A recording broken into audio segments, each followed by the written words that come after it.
Lookism chapter 604 the end of mirror king. अब हाँ, आप लोगों में से कुछ लोग ऐसा कह सकते हैं कि जिन्यूंग पार्क अभी भी थोड़ा सा जिंदा होगा या फिर वो सरवाइव कर जाएगा, लेकिन सच कहूँ तो इस पॉइंट पर मरना उसकी डेस्टिनी थी। वो अपने दौरे पड़ने वाली बीमारी से ठीक हुआ, अच्छी खासी फाइट की, इनफैक्ट अपना लास्ट डांस कंप्लीट किया और अपने पाथ की लेगेसी को अपने नेफ्यू डैनियल को पास ऑन किया। तो सोचो, ये वाले अटैक्स के बाद अगर वो जिंदा बच भी गया तो आखिर उसके लास्ट डांस और ये लेगेसी का मतलब क्या रहा। यानी कि इस बात को अब कंफर्म समझो कि किंग्सलेयर मिरर किंग को निपटा चुका है। अब इस पूरे चैप्टर के अंदर मुझे दो चीज सबसे ज्यादा खास लगी। फर्स्ट, जिन्यूंग पार्क का पाथ और एबिलिटी, और सेकंड, कीटे किम का बैटल आईक्यू। वैसे ये सेकंड राउंड वाली फाइट की शुरुआत में कीटे किम ने जिन्यूंग को अंडर एस्टिमेट किया था, लेकिन पहले एक दो हिट पड़ते ही उसे ये काफी अच्छे से समझ में आ गया कि ये चीज सिंपल कॉपी से काफी ज्यादा ऊपर है। तो मामा जी ने अब तक की अपनी सारी जितनी भी सुपीरियर लेवल की कॉपी स्किल थी उसको एक्चुअल यूजर की स्ट्रेंथ के साथ ही परफॉर्म किया।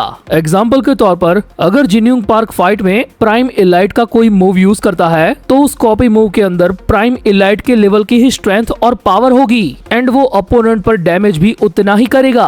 अब ऑब्वियसली ये चीज पूरे एंटायर पीटीजी यूनिवर्स के अंदर हमने आज तक किसी को करते हुए नहीं देखा।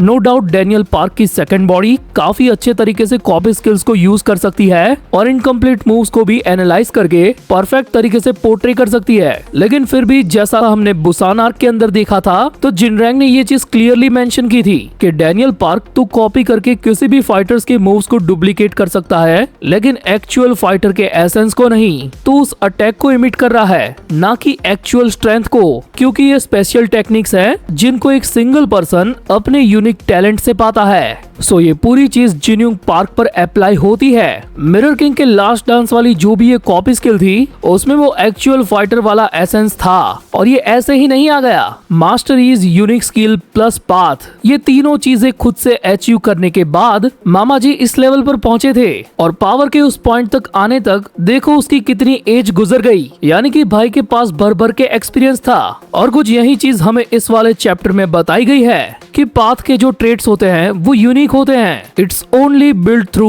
एक्यूमुलेटेड एक्सपीरियंस, यानी कि सही मात्रा का तजुर्बा।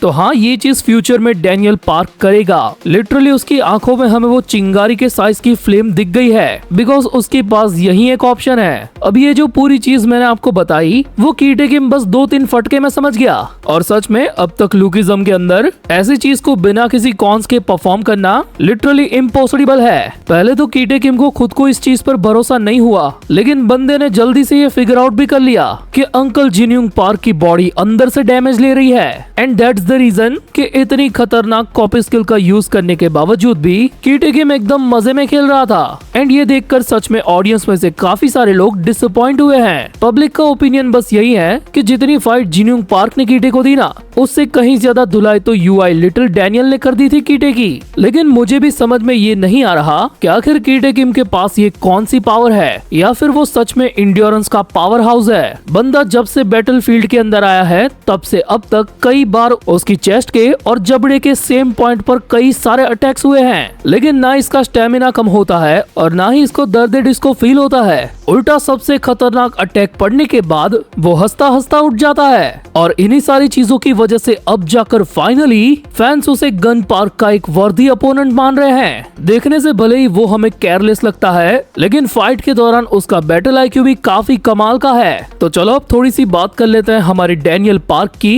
कि भाई आखिर ये कौन सा इतना बड़ा सीक्रेट है जो ना कोई रिवील कर रहा है ना करने दे रहा है, लेकिन बातें सभी पेल रहे हैं कि उस ट्रूथ के रिवील होने पर डैनियल उसे फेस नहीं कर पाएगा। मे बी शायद वो डैनियल पार्क से रिलेटेड कोई नेकेड ट्रूथ है, एंड शायद डैनियल अभी भी पूरे तरीके से 18+ नहीं हुआ है, तो आखिर नंगा सच उसके सामने कैसे खोले। तो अभी के लिए ये पूरा प्रेडिक्शन जनता मैं आप लोगों के लिए फुल्ली ओपन रखता हूँ। इससे रिलेटेड आप अपनी थियरी कमेंट सेक्शन के अंदर दिल खोल के लिख सकते हो। सो चलो अब बात कर लेते हैं इस पूरे चैप्टर की कुछ छोटी मोटी खास डिटेल्स की। नंबर 1, किटे किम पर जिन्यूंग पार्क का वो खतरनाक अटैक पड़ने के बाद जब वो वापस से खड़ा होता है तो यहाँ पर अगेन वही डार्क ऑरा वापस से हमें दिखाया जाता है, जो इस बार तो चैप्टर के पैनल को तोड़कर लिटरली बाहर निकल रहा था। मानो ना मानो यही किटे किम की कोई खास पावर है जिसके बारे में अभी प्रॉपरली कुछ रिवील नहीं हुआ है। जब जब उस पर कोई हैवी अटैक होता है, उसे सर्वाइव करने के बाद जब भी वो खड़ा होता है उससे फ्यू सेकंड्स पहले ही ये ऑरा अपीयर होता है। डिटेल नंबर 2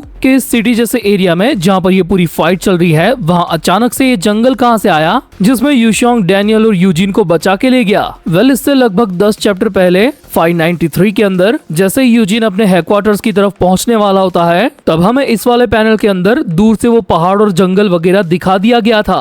एंड उसके जस्ट अगले ही पैनल में वो यूशोंग के साथ जिन्यूंग पार्क को लेकर हेडक्वार्टर्स पहुंच जाता है। तो पीटीजी की ये पीक डिटेलिंग काफी वर्थी है। नंबर 3, हमें किंग ऑफ जियोलाडो बिल्कुल एक निशानेबाज की तरह चाकू फेंकता हुआ दिखाया गया। उसके मुताबिक भाई ने ये चीज काफी लंबे चौड़े टाइम के बाद की है, इसलिए वो सही से एम नहीं कर पा रहा था, यानी कि काफी टाइम पहले पास्ट में वो ये सब चीजें करता था। मे बी शायद वो सर्कस में काम करता होगा या फिर जियोलाडो के चौराहे पर खेल दिखाता होगा।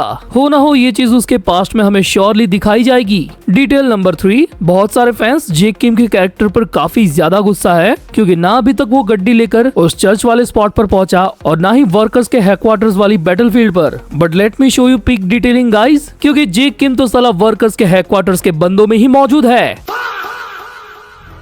लिटरली वो उज़ैर बलूच बनके अपने भाई रहमान डकैत का लाइव शो एंजॉय भी करता है। वेल अब मजाक और डिटेलिंग से हटकर मैं कुछ प्रिडिक्शन बताना चाहता हूँ, जिसमें सबसे पहले पब्लिक की प्रिडिक्शन कि भाई जंगल में मंगल होगा।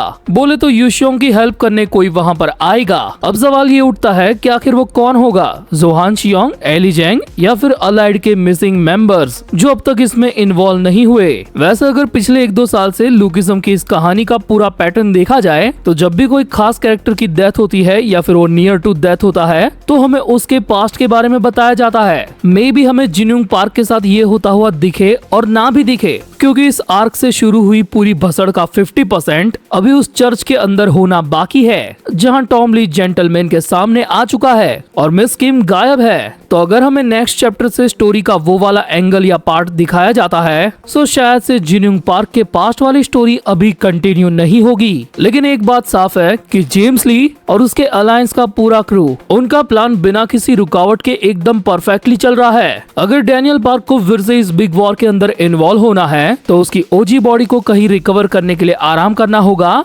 जिसके बाद उसकी सेकंड बॉडी बोले तो बिग डैनियल इस बिग वॉर में एंट्री मार सकता है। सो मोटा मोटी मेरी तरफ से यही प्रिडिक्शन है। और इन सारी बातों पर आपकी अपनी पर्सनल ओपिनियन क्या है ये मुझे आप कमेंट सेक्शन में लिख के बता सकते हो, और मन करे तो आधे ठाकुर का गाना सुनने के लिए भी आ सकते हो। दुनिया ही बदल दूं मैं तो प्यारा सा चमत्कार हूँ, मैं किसी का सपना हूँ जो आज बन चुका है सच। अब ये मेरा सपना है कि सबके सपने सच में करूँ, आसमां को चुन लूं।